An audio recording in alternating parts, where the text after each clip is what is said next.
पहलवान सास। मधु की शादी के कुछ सालों में ही उसके पति की मृत्यु हो जाती है, जिसके बाद उसके ऊपर सास की जिम्मेदारी आ जाती है और वो अब अपनी सास के साथ घर में अकेली रहती है। मम्मी नाश्ता बना दिया है, टाइम से खा लेना।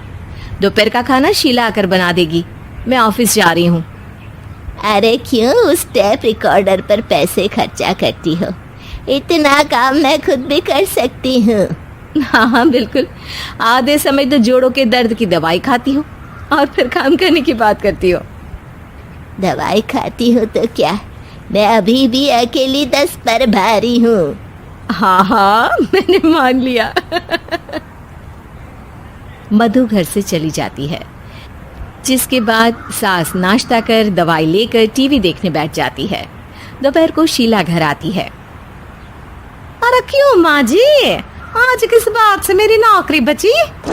अरे चल, ज्यादा बक मत कर, काम कर अपना। शीला खाना बनाने लगती है और सास वहीं पास में बैठ जाती है। माँ जी, मैं तो हमेशा ही बोलती हूँ दीदी की दूसरी शादी करा दो। कब तक आप दो औरतें घर में अकेली रहोगी? आजकल माहौल भी बहुत खराब है और फिर दीदी की उम्र भी तो निकली जा रही है ना।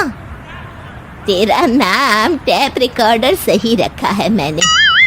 तेरी एक ही बात को रिपीट मोड पर चलाने से वो पूरी नहीं हो जाएगी, इसलिए मेरी बहू से ज्यादा खाना बनाने पर ध्यान दे, नहीं तो कहीं वो भी तुझसे मुंह ना फेर ले और नौकरी चली जाए। क्या माँ जी, आप भी हमेशा मेरी नौकरी के पीछे ही पड़ी रहती हो? तो क्या तेरे पीछे पड़ूं? इसी तरह दोपहर से शाम हो जाती है और शीला अपना काम खत्म कर वापस चली जाती है। अब अकेली सास एक बार फिर टीवी देखने बैठ जाती है, जिसकी थोड़ी ही देर में मधु घर आ जाती है और सास बिना कोई देर किए शीला की बातें उसे बताने लगती है। मम्मी, आप भी ना किसी बच्चे से कम नहीं हो, जिसके पास हमेशा शीला को लेकर कोई ना कोई बात रहती ही है। अब बस भी करो ना, इतनी बुरी नहीं है बेचारी।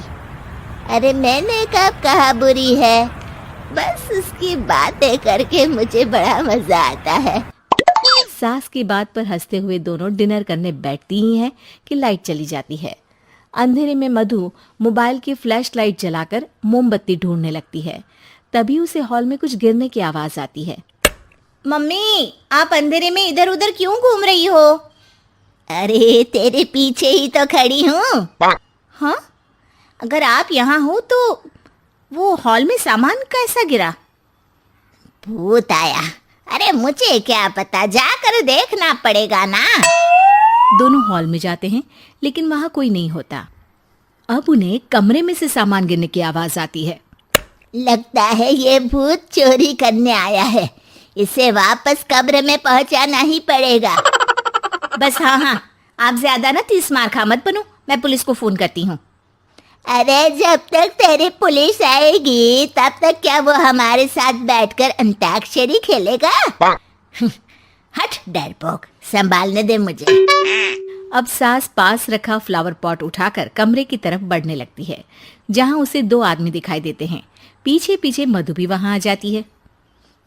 मम्मी, अभी भी मौका है, बाहर भाग जाते हैं। मधु की आवाज सुन चोर चौकन्ने हो जाते हैं। ओए तुम दोनों, जहां हो वहीं खड़ी रहना, नहीं तो दोनों को गोली मार दूंगा। अरे तुम दोनों अभी के अभी बाहर जाओ, नहीं तो मैं तुम्हें जिंदा नहीं छोड़ूंगी। ये बुढ़िया हमें धमकी दे रही है। अबे तुम दो अकेली अबला औरतें क्या कर लोगी? अरे जा भेजा, दोनों को बांध दे। जैसे ही दूसरा आदमी सास को पकड़ने उसके पास आता है, तो वो उसके सर पर फ्लावर पॉट मार देती है। उसके सर से खून बहने लगता है, जिसे देख दूसरा आदमी गन निकालकर हवा में गोली चला देता है, जिससे बचते हुए दोनों सास बहू वहां से भाग जाती हैं। अब वो तीनों एक दूसरे के आगे पीछे पूरे घर में भागने लगते हैं। मम्मी, आपने तो सच में उसे मार दिया। तो मजाक में कौन मारता है? और अभी तुम मेरे साथ ही रहना, नहीं तो पक्का मारी जाओगी। ये औरतों को कमजोर समझता है ना। आज इसे औरतों की ऐसी ताकत दिखाऊंगी कि ये आदमी पैदा होने पर शर्म करेगा। ये अचानक आपके अंदर झांसी की रानी कहाँ से जाग गई? वैसे तो हमेशा जोड़ों में दर्द बोलती रहती हो। अभी तुम्हें जान बचानी है या जोड़ों के दर्द की कहानी सुननी है? मधु और उसकी सास कमरे में जाकर दरवाजा अंदर से बंद कर लेते हैं, जिस पर चोर बाहर खड़ा दरवाजा बजाते हुए उन्हें आवाज लगाने लगता है। क्यों डर गई? अरे वैसे तो बहुत धमकी दे रही थी, गेट खोल अब बुढ़िया। अबे पागल, धमकी देने और होशियार होने में फर्क होता है, पर ये दिमाग वाले काम तुझे तो समझ में नहीं आएंगे। रुक, अभी तेरा दिमाग ही बाहर निकालता हूँ।